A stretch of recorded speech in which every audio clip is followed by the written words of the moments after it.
We welcome you to another edition of Numbers Never Lie alongside the great Jemele Hill. I'm the above average Michael Smith. And who knew Super Bowl XLVIII would be about as one-sided as our party food draft yesterday? If you missed it, check it out on YouTube. As for today, coming up, why Peyton should stop torturing himself and just call it a career already, why we should stop making a big deal about a black quarterback winning a Super Bowl, and why the Seahawks are just getting started when it comes to winning championships. Sorry, Jemele. Don't be sorry. That's not true. But our number one topic today is the quote-unquote choker talk starting again for Peyton Manning. The number in the news for him is 24.4. That was his total QBR last night, the lowest for a quarterback in the Super Bowl since Rex Grossman in 2006, who lost to Peyton. It was also Peyton's lowest total QBR in a game this season. Just when it seemed like we could stop talking about Peyton choking under pressure, this happens, Mike.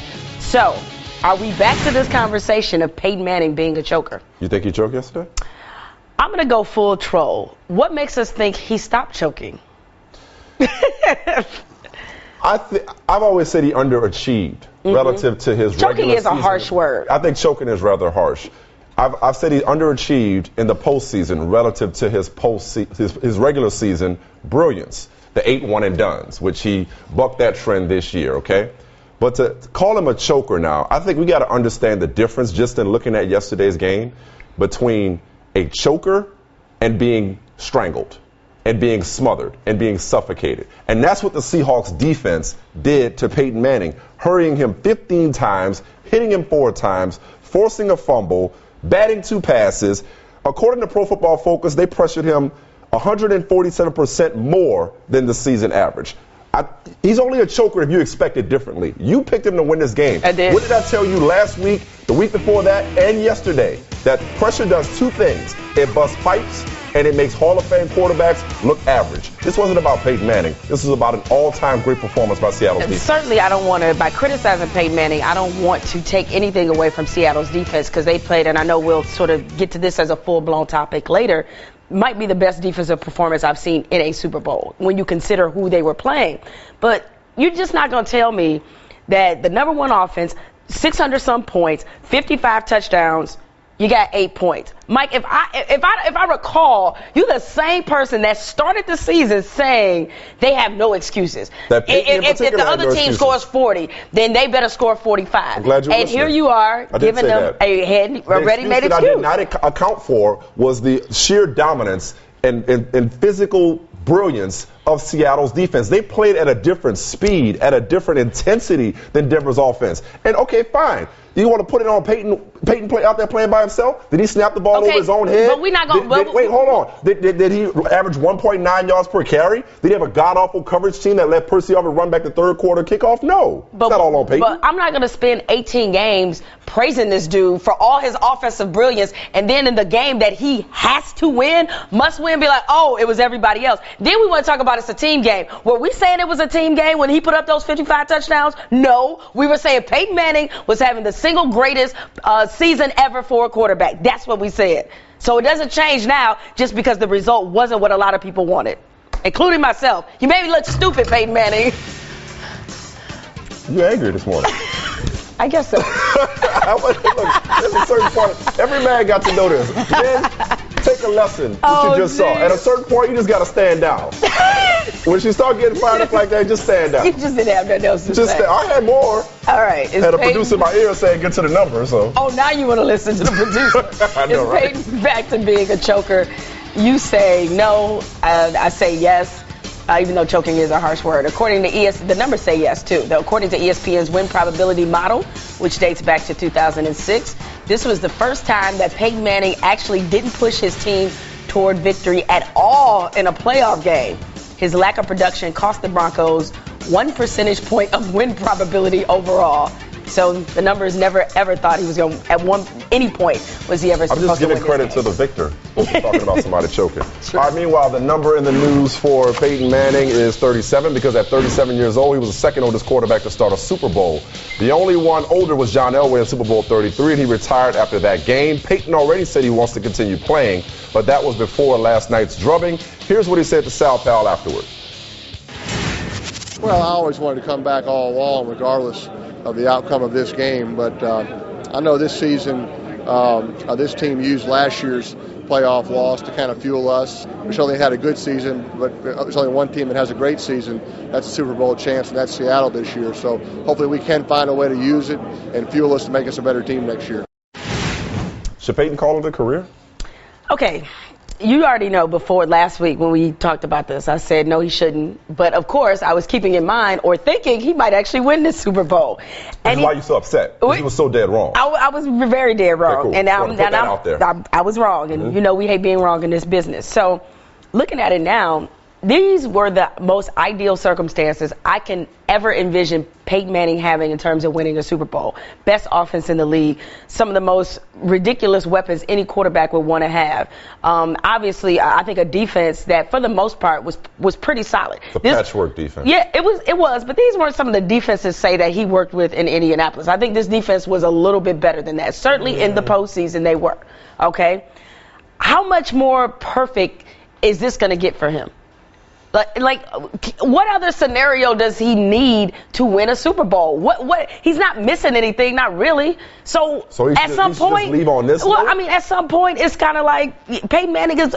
Let's be real. Peyton Manning probably isn't gonna win another Super Bowl. Really? No, I don't think he is. So you don't get. So right now, I think the odds-on favorites next year are Seattle and Denver. They are. With all these weapons you just talked about, with Peyton himself saying, I don't think I've reached my full potential. You don't think he's in the playoffs every year. Now maybe he goes home early, but he's in the playoffs every year. A lot. So they're going to be in contention next year. They're going to be there at the end. Of course he can win another Super Bowl. John Elway lost his first 3 Super Bowls by a combined score of 136-40. He was the guy who was never going to win, and yet he won it at the end of his career. Who's to say Peyton can't come back next year and contend, if not win, if not later on? Because to me, if this was about shrinking in a big moment, he would have shrunk against Tom Brady, or he would have shrunk against Phillip Rivers. I mean, he's played well under pressure throughout the postseason. He simply ran up into a buzzsaw in the Seattle defense. I don't think this is some kind of referendum on his ability to win the game or not. Well, it's the big game. What it feels like is a championship chase that's always going to elude him.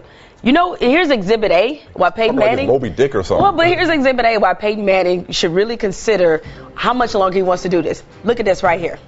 You know who that is? That's Brett Favre. All right? Is it really? It's Brett Favre and Richard Kimball. All right? And Harrison Ford. That was Brett Favre yesterday. Brett Favre is the fugitive now? That is what a championship chase can do to you. All right? It ages you? It ages you. How much longer did Brett Favre hold on trying to get that ring? And his best shot was that year in Minnesota where they lost to New Orleans. Yeah. And after that, it never got any better. Peyton Manning, look at that photo real close. Because you don't want that to be you. You don't want to look like you live in a log cabin and eat squirrels for a living. You just don't.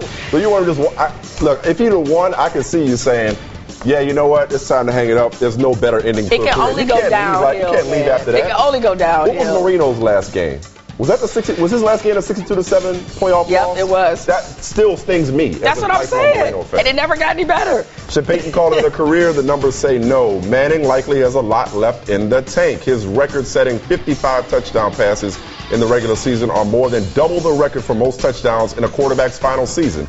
That mark is held by Roger Staubach, who had 27 in 1979. Look, to some in color purple. So he's a choker, but you want him to just take his choker behind home. He color purple, maybe God trying to tell him something between Jacoby Jones and this. Okay. That song make you cry in church. It does. The number in the news for Russell Wilson is 2 because he became the second black quarterback to win the Super Bowl, joining the Redskins' Doug Williams from Super Bowl 22. This is also the second consecutive season a black quarterback has started the Super Bowl, last year, Colin Kaepernick, and the 5th time overall. Mike, is it a big deal that another black quarterback has won the Super Bowl? For me, it's not. And here's why I say it's not. We've long talked about a day where we are no longer discussing the idea of a black quarterback. We're not separating them into that category. It's just quarterbacks, right? Why can't that day be now? You know what I mean? It's like at this point, you've had Doug Williams win it. You've had Steve McNair, Donovan McNabb, Colin Kaepernick, and now Russell Wilson all started after Doug Williams. You've had Tony Dungy versus Lovie Smith in the Super Bowl. You've had Mike Tomlin win a Super Bowl. You've had Jim Caldwell coach in a Super Bowl. The idea that this is somehow a big deal to me, and maybe I got this all wrong, I'm sure you'll tell me if I do, to me it supports the premise that somehow being an African-American quarterback inhibited previous African-American quarterbacks from winning a Super Bowl, or that somehow being an African-American quarterback helped Russell Wilson win a Super Bowl. What I'm basically saying is the color of his skin has nothing to do with his intangibles and his ability. So I don't think people are going to go home and say, well, GMs and owners are going to say, well, you know what? They might need to get me a black quarterback because that's how you win a Super Bowl. Or I can't draft this black quarterback because only one had previously won a Super Bowl, so that's the reason not to draft a black quarterback. It's a footnote at this point as far as I'm concerned. Well, this is how the history of our racial progress tends to work, is that it starts with just getting the chance, getting the foot in the door. Then it's coming fully through the door. Then it's sort of owning the building that the door is in. Mm-hmm. And I think much like how you've seen African Americans go from being maybe position coaches to coordinators to finally being head coaches, and that's not a big deal anymore, to now being GMs. And what's the next foray? Ownership. Well, black GMs, by the way, have won Super Bowls. So yes, they have. Yeah. They have. But the next foray is now ownership for more black owners in the NFL. And I think it's the same thing with quarterbacks. It went from, oh, they can't play the position to, oh, okay, yeah, they can play the position, to now they can be franchise guys. Then it went to the Super Bowl conversation. And because it was such a long gap, even though McNair made it and Donovan got close a bunch of times. He got close a bunch of times. McNair was a couple yards away, perhaps, from winning a Super Bowl. Right.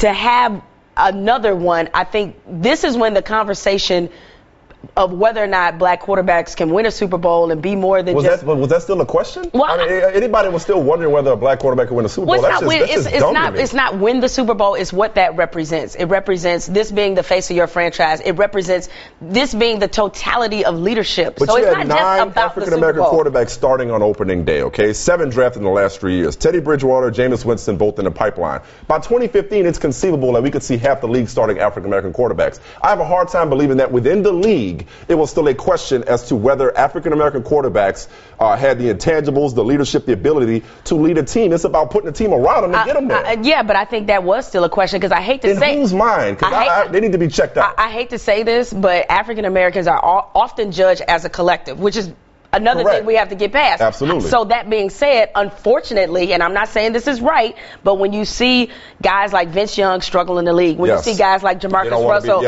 and even early on Cam Newton, even though different set of problems, Michael Vick, it's still considered, okay, they can play the position, they can maybe be the starting quarterback, but can they be the guy? And intangibles, leadership, and all that. The draft and the way the league is going, I don't think that was in question. What is going to always be, even with Russell Wilson winning a Super Bowl, is the double standard. You're talking about a double standard. You're talking about judgment, criticism, perception. True. That's not going to change with now 2 quarterbacks winning it. That's not going to go anywhere. But this idea from an evaluation standpoint that, oh, you know what, a black quarterback just proves something. I don't think black quarterbacks have anything to prove at this point. To those to whom they do have something to prove, they the ones got to answer questions. Well, I think but I think validation. I mean, it's tough because you don't want to say that, oh, we have to prove what shouldn't have been validation. It shouldn't have been a premise anyway. But nevertheless, it's the truth of the matter. All right, we're gonna move on with this one. The number in the news for the Seahawks is 6. Seattle became the 6th team to win the Super Bowl after having the NFL's top-ranked defense in terms of both yards and points. The Seahawks held the most potent offense in NFL history, just 8 points, but Jemele thinks it's Peyton choking. It was certainly a statement game for Seattle. Just ask our man Richard Sherman.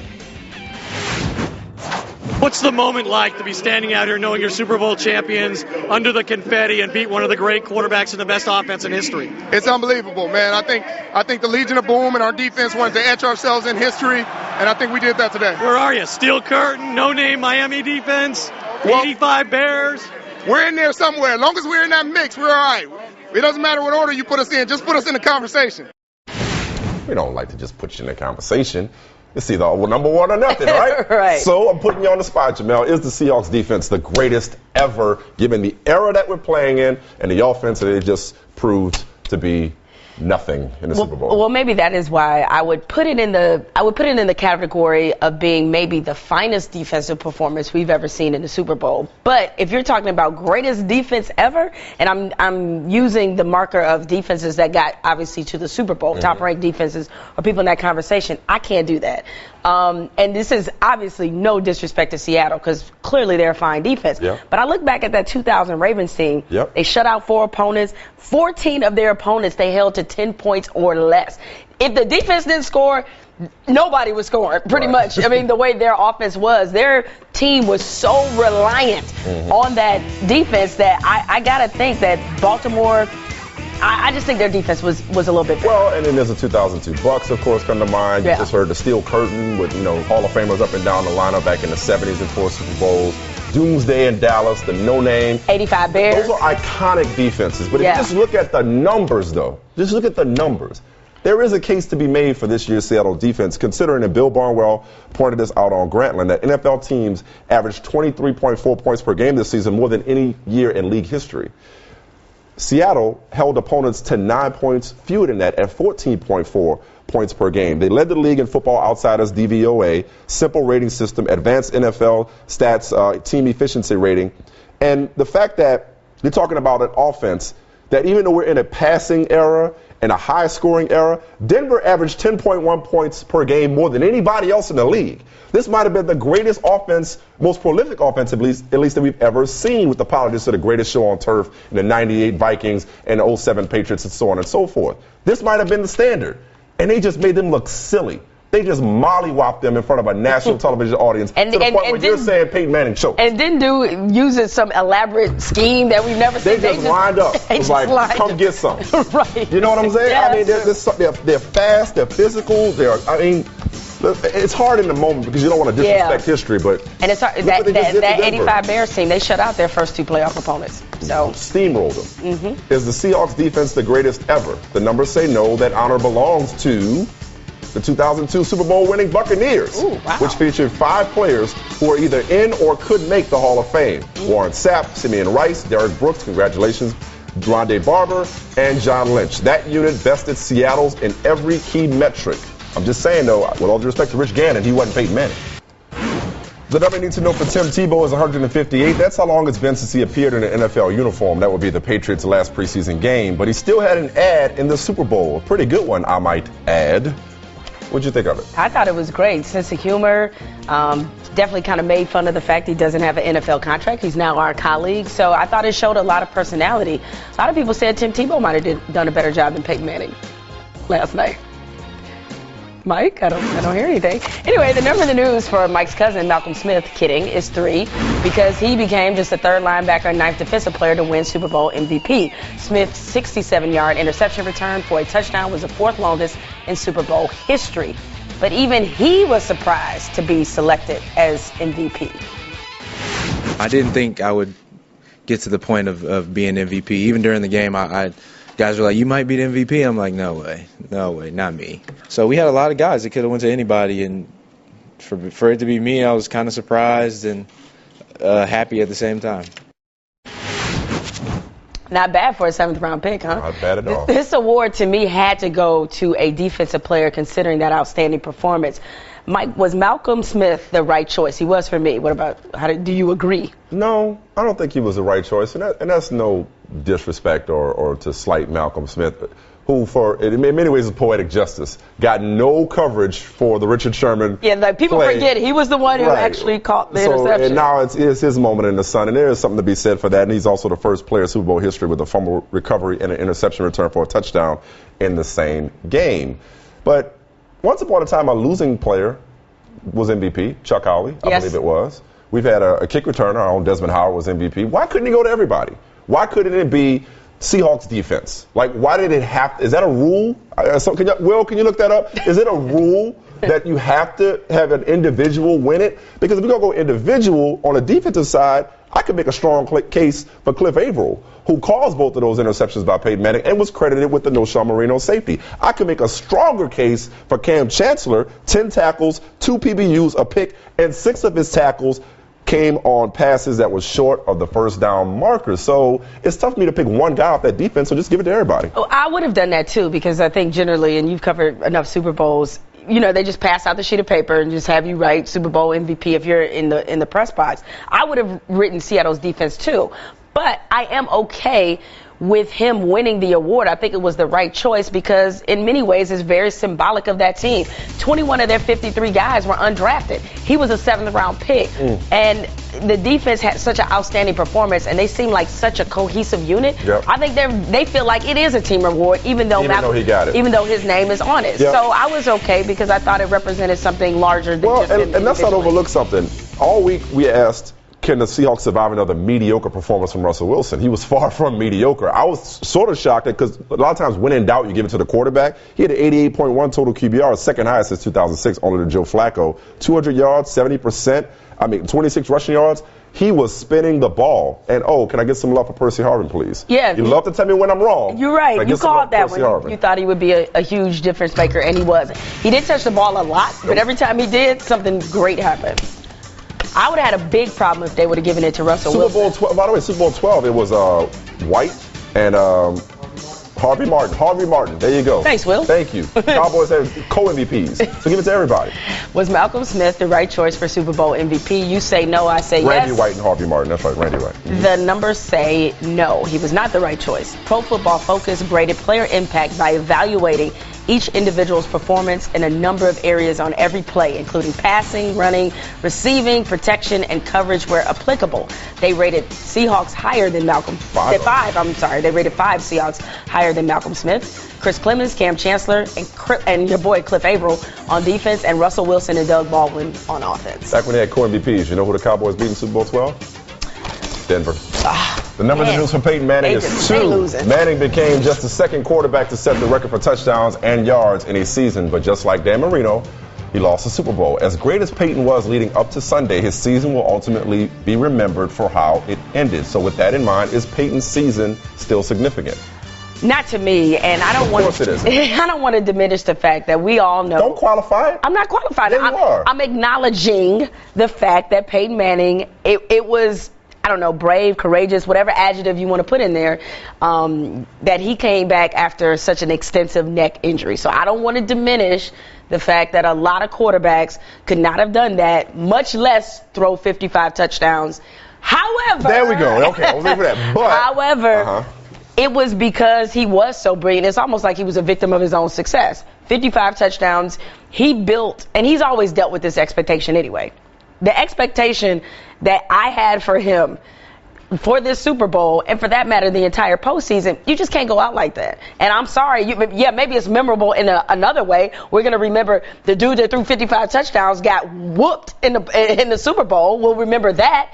But I'm sorry, we've seen this movie before. Peyton Manning, brilliant in the regular season, only for it to come down to a thundering, crashing end. See, here's the problem with this, okay? And we'll talk about his legacy later on again. But here's the problem with this situation.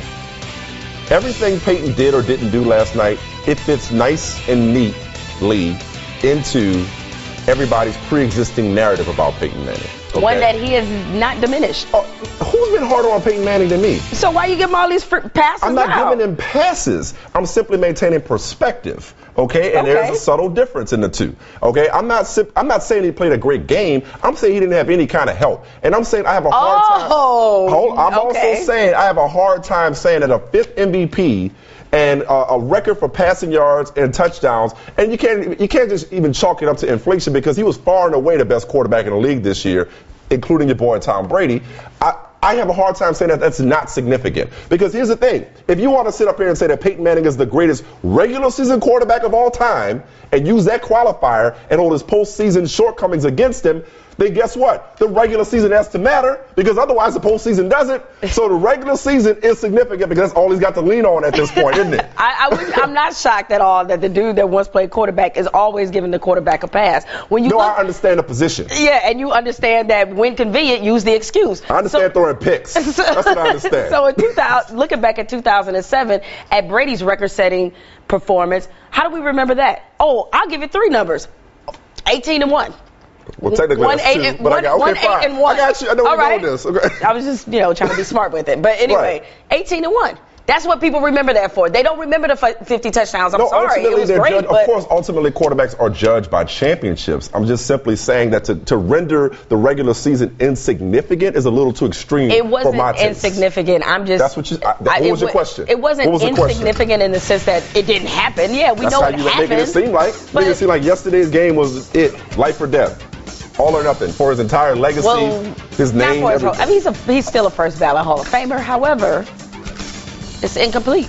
Is Peyton's record-setting season still significant? The numbers say no, especially when put into context. Looking at adjusted net yards per attempt, which factors in touchdowns, interceptions, and sacks, Manning's 2013 season was only 39% better than the league average, making it just the 9th best regular season by a QB who didn't win the Super Bowl. Manning's 2004 season tops the list at plus 53%, but who remembers that? I don't need you to editorialize it right now. ESPNU has all-day coverage of National Signing Day on Wednesday. Watch all the best high school players commit to their universities. Coverage begins at 8 a.m. Eastern on ESPNU. It's not embarrassing at all. I would never use that word. There's a lot of professional football players in that room, the locker room, that put a lot of hard work and effort into being here, into playing in that game. And the word embarrassing is an insulting word, to tell you the truth. Yet another number in the news for Peyton Manning is 29.9, because the same offense that he led to an NFL record 606 points was held 29.9 points below its season average. Peyton completed 4 of his 11 pass attempts more than 10 yards downfield, good for 36%, and tied for his lowest completion percentage on such passes this season. In other words, they really didn't threaten Seattle's defense deep and played right into the Seahawks' hands, which props to our whiteboard. We told you about that yak. Sure did. Hitting them corners too hard. Gonna make you feel my yak on his $200 suit. Anyway, we have seen some disappointing Super Bowl performances, but was Peyton's performance the most disappointing in the game's history? I hate using the hyperbole sometimes of most it's TV, best ever, but this is what we do. But really, thinking about it, I was struggling to think of a performance that was more disappointing and realize people have to understand, I'm seeing this in context. Certainly John Elway had his share of bad performances. Jim Kelly had some bad performances. But when you put into context everything that this team accomplished, the fact that this is the second year that they've had the best record in the league. They tied for the best record in the NFL each of the last 2 seasons, did not win the Super Bowl. First team to have done that in consecutive seasons, did not win the Super Bowl since the Vikings in 70 and 71. Exactly. Yep. So you put all that into context, the 606 points, how they just were abusing teams all season. And even in the playoffs, I mean, Peyton had his highest QBR in the postseason that he's ever had.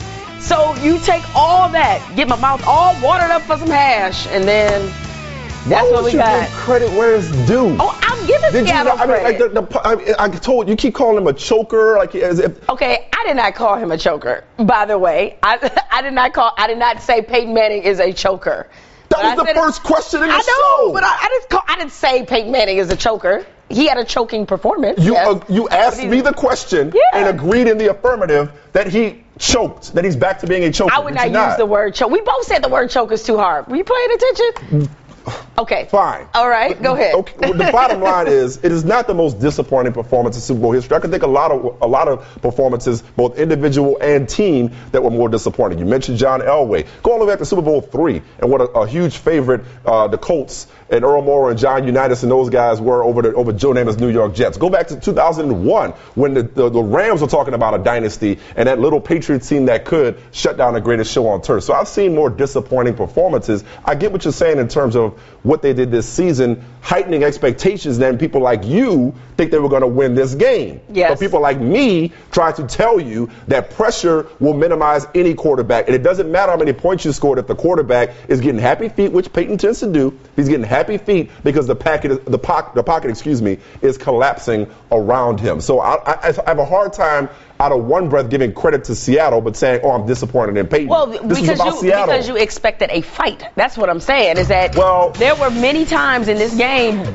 Micah, because we watched it together. I remember where Peyton is throwing the ball with his eyes closed, where they handing off on third down was the one. Because he looked scared. And when they went in territory, the draw play to Monty Ball and then the punt, that was like, you're the coordinator, I will give you that. Exactly. What was it, Tony McDaniel, I think, of the Seahawks said that they looked like they quit? They looked like they quit. Okay. That was a little suspect. Was Peyton Manning's performance the most disappointing ever? The numbers say no. 2 other quarterbacks posted lower NFL passer ratings in the Super Bowl than Manning after leading the league in passing yards that season. Rich Gannon put up a 48.9 against the Bucks, like, 2 pick sixes in that game in the 0-2 season. And Dan Marino, my man, posted a 66.9 in a similar blowout loss to Joe Montana's Niners in the 84 season. All 3 were also MVP that year. All right, more Peyton. The number in the news also for him is 12 because he now has an NFL record 12 postseason losses. But last night was so much more than just a loss because Brett Favre told USA Today, and I quote, "I know how hard it is to compete for that long. Peyton's the closest to me in that respect. It's tough to be good year in and year out, week in and week out. For that matter, I think it's foolish to say his legacy will at all be affected." Now, before I get to the question, can we run back that photo of Richard Kimball? We got that photo of Richard Kimball and Brett Favre because that's nice of Brett Favre to say that his legacy shouldn't be affected. Peyton, dude, don't let this be you. This is who is saying this, okay? The man is probably eating like mountain lion meat on the side. Like, what is that? Come on. You don't want to be that guy. That's what happens when you chase championships. That's why he should just quit. That's why he should just go. Nevertheless, did this damage Peyton's legacy? Clearly you believe so. I do. He's still one of the greatest ever, Mike. But remember all those people who were trying to put him in the greatest ever bracket? He in the playing game. He's been booted out the bracket.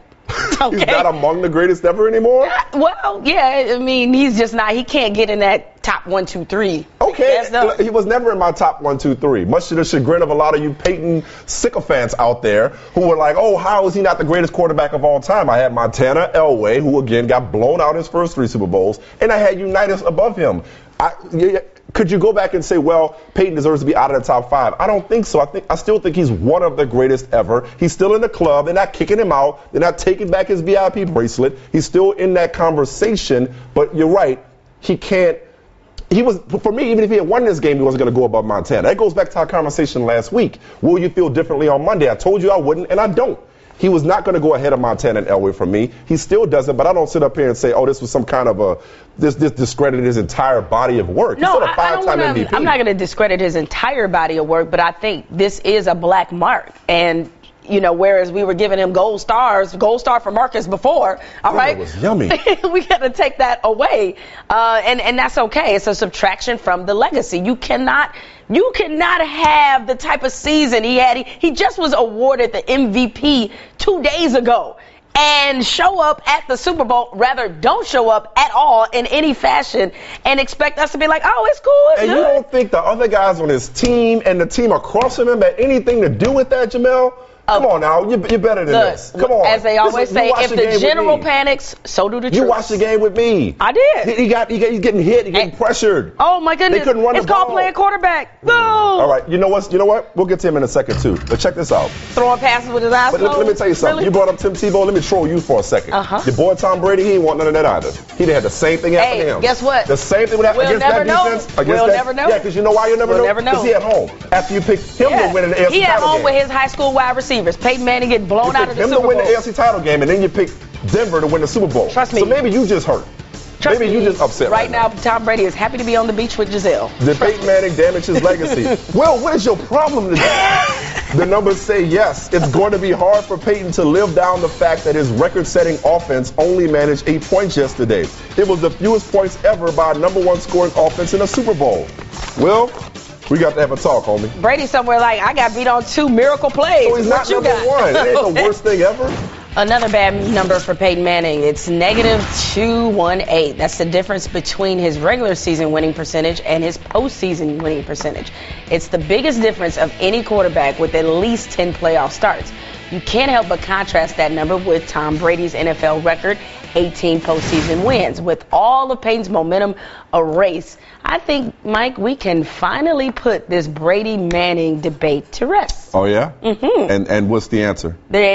There's only one answer, the right one, Tom Brady. You know what's interesting about that? What is it? You know what I'm sitting here doing right now? Mm-hmm. I'm looking at, just to refresh my memory, looking at Tom Brady's playoff game log. You want to sit up here and act like Tom Brady has never had some embarrassing losses. It's convenient to forget him right now, okay? But don't act like Tom Brady last year didn't lose the AFC title game to Baltimore at home, or a couple of years before that, lose the first-round playoff game to Baltimore at the crib, or to the Jets at the crib. I mean, Tom Brady has lost games, though people like you don't want to believe it. I know he has. His team, excuse me, let me correct myself, his team has lost games before. So to say it's been settled, honestly, we might not be able to settle this thing until they both retire, because they're both going to be in contention next year. We know that already, right. Okay? But as I said before, from 01 to 04, obviously Brady's got the edge. But since then, I think Peyton has had the better back half of his career in terms of numbers, in terms of the fact that he has a Super Bowl and Brady does not. To me, this is why, and let me be clear, this was never a debate for me to begin with, which is why Brady is in my top 5. But Peyton's not. Because Tom Brady, obviously him getting out to the postseason role, that's significant.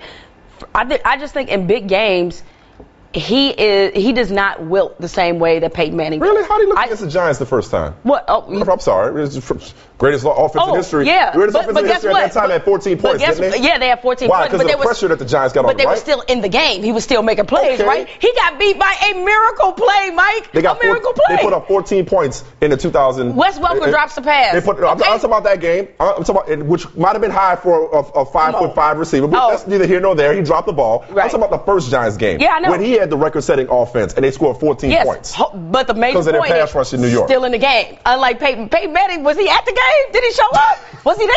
Because I don't know. I don't remember. He was it was a tough defense, and Brady was still battling, still getting hit. Meanwhile, Peyton Manning he's doing this. I didn't see Brady doing that. I don't recall Tom Brady doing that. And let's not forget, for the better part of his career, Peyton Manning has been blessed with unbelievable offensive weapons. And Tom Brady hasn't been blessed with an unbelievable head coach and unbelievable defenses? And Peyton Manning has it. Okay. Don't do he that. had Tony Dungy. Don't do that. All right. Look. No. Yeah, he had Coach Dungy, who should have been a Hall of Famer, by the way. It will be soon, hopefully. He had Bill Belichick. He had defenses. He's had weapons. I told you the other day about all the draft picks they picked. They might have missed on a lot of them. They gave him Randy Moss. They gave him Russ Welker. They gave him Rob Gronkowski and Aaron Hernandez. It ain't like Bill Belichick sat up there and said, hey, do not pass go. Go to jail, Aaron Hernandez. Edgerrin James. Oh, my goodness. I mean, this guy's had the VIP of offensive talent. But Brady did it all by himself. No, I'm just saying that he's had to have a bit of a more uphill climb than Peyton Manning. Sorry. Has the Brady-Manning debate been settled for good? You say no. I say it's at least incomplete. Okay. I say yes, it has. The numbers, they agree with you. They say no as well. Since the start of 2005, Brady is 9-8 in the playoffs. Overall, and 0-2 in Super Bowls. Miracle plays. But anyway, in that same time, Manning is 8-7 in the postseason and has gone 1-3 in the Super Bowl against Rex Grossman. And Manning is 5-4 versus Brady head-to-head. The numbers consider this debate firmly unsettled. So Eli gets no credit from you either, huh? I mean, you'll love this topic. The number of the news for the Seahawks is 26 years, 162 days, because that was the average age of Seattle's roster, making them the 4th youngest team ever to win the Super Bowl. With the roster filled with undrafted free agents and late-round picks, the Seahawks are set up to keep their core together for a while, which is bad news for your 49ers, because get used to it, Jemele, you are looking at a dynasty in the making in Seattle. Talent-wise, they certainly have the ability to be a dynasty. It's too bad the salary cap won't quite cooperate, more than likely. Seattle has some tough decisions to make, and the 49ers in many ways are in the same boat. They don't have to pay Russell Wilson this year because of the collective bargaining agreement. You got to do 3 years of your contract. Can't negotiate. Nothing they can do about that. So they got another year of cheap Russell, who will make $662,000 this year. But after that, they do have to pay him. Already before that, they have to make a decision about Earl Thomas and Richard Sherman. They both have a year left on their deal. Even in the immediate, Michael Bennett, what are they going to do with him? So keeping this team together is going to be hard, and that's why what the Patriots have done, sorry to jump back to them, is very impressive, because in the salary cap era, it's almost impossible to keep dynasties together. It's a reason why nobody's repeated since then, and there's been very few teams to be able to do this. Right, but they've been in the picture. They've been at the dance. They might not have closed it now, but they've been there. So, which is why I do believe this has the potential to be a dynasty because of the young talent, but more important, because of the brain trust, man. Pete Carroll and John Schneider are on they have such a simpatico, there's such a relationship where they understand each other, and they draft well, and draft expert that you are not. I mean, I recognize when I was a team that 19 undrafted guys on their 53-man roster. Doug Baldwin and Curtis were both undrafted. Look at the plays they made. They can find players to fit that system. And you mentioned we got Russell Wilson. I know he's cheap now. They'll pay him, but you can build around a guy like that. But how many times are you going to be able to stumble upon getting a 5th-round pick that just becomes the greatest cornerback in the league? I don't think it's a stumble. I think it's a system thing. I think it's an evaluation and an identification thing that they just have an edge on a lot of teams with. I don't think this is a fluke. You just don't want to believe it. It's not a fluke. I'm just saying the salary cap is going to be. But everybody's operating under the same cap. Everybody got to say the same. And we see what happens when you pay the quarterback. The fall off. Look at Atlanta. Paid Matt Ryan. Look at Denver for that matter. Yeah. I think a lot of the holes on their roster, which you don't want to acknowledge, have to do with the fact that they paid Peyton Manning so much, which they should have. On the Seahawks say dynasty in the making. The numbers say yes, the core of the Seahawks defense will remain intact next season. Of the 15 players who played at least 500 snaps on defense, only 3 are not under contract with Seattle for 2014. That's Michael Bennett, who you mentioned, Clinton McDonald, and Tony McDaniel. All right, big Monday tonight on ESPN. First at 7 Eastern, it's newly ranked #1 Syracuse taking on Notre Dame. Then at 9 Eastern, Iowa State and Oklahoma State. All right, you know what time it is. It is time for some numbers you need to know. Maybe they got a few more leftover numbers from that little insignificant game that was played yesterday. Hummus numbers? The number you need to know for Denver's orange uniforms is 0-4. This is what I was referring to yesterday because the Broncos are now 0-4 in the Super Bowl when wearing their orange uniforms. And in those 4 games, outscored 233-38. Dress for success. That's what I like to say. They might want to burn those uniforms now. Just never bring them back into existence. And I know superstitions are silly, but maybe there's something to it. Maybe they just need to go with the whites. It's a trend at this point. Yeah, definitely. No, do not wear the orange. No, not at all. Not a good look. No. The number for Bruno Mars, is 2.2 million because that's how many tweets there were about his 12-minute halftime performance. I thought it was really, really good. I enjoyed it. And I'm not a huge Bruno Mars fan. That's not to say I disliked him, but he really impressed me. High energy. Thought him and the Red Hot Chili Peppers. I thought they were great. They were. Yeah. I said this last night on Twitter. I'll say it again for our television audience. I just need the Roots. I need the legendary Roots crew at halftime. America needs this. Jimmy Fallon, loan them to the NFL. Need Black Dog, Questlove on the stage. That's what I need. I wonder who would be a good performer to pair them with, because they try to go different genres. They can go with anybody. Put them together. You know that. Yeah, no, I think they would be awesome. They would tear the house down. But well done, Bruno Mars, a.k.a. Quite Johnny like Mathis. Prince in the Rain, though. No, or Beyonce. The number for the New Jersey Transit is 27,000 because that's how many people took the train to yesterday's game. That's more than twice as many as anticipated. After the game, they actually asked fans to stay in the stadium to avoid congestion. So let me get this straight. Everybody knew that a lot of people would have to catch mass transit to the Super Bowl. How are you surprised when, oh my God, they follow directions and they all do it? This is why, once again, you can't hold a Super Bowl in 2 different cities. All right? It's either New York or New Jersey or none. Shouldn't even been outside. This is why I should have been in Miami or New Orleans. Rest my case. Right? Am I right? The number you need to know for Joe Namath is 70 because the 70-year-old Namath has old man swag, as we like to call it. Check out the fur he was rocking last night in 45-degree weather. You know, coin toss. Look, I know it's not maybe, I guess, politically correct because obviously a lot of animal lovers. I want that coat, Mike. For real. I'm putting that on my Christmas list right now. Best coat since Bane and The Dark Knight Rises. Look, you know how much ignorant stuff I can do in that coat? I can only imagine. I wish go to Walmart in that coat. I'm going to the movies in that coat. I think you would sleep in that coat. I probably would. I'm coming. If I got that coat, I'm wearing that coat every single day on Numbers Never Lie. I would be disappointed if Joe Namath had not worn that fur coat. You know how. You got to be Joe Namath for life. You can't turn that off. You know how confident you have to be like, you know what, it's the Super Bowl. I'm Joe Namath. I'm Joe Namath. And wait, in one picture, he had the coat on point to his ring, like, get off me. Man, that's my idol right there.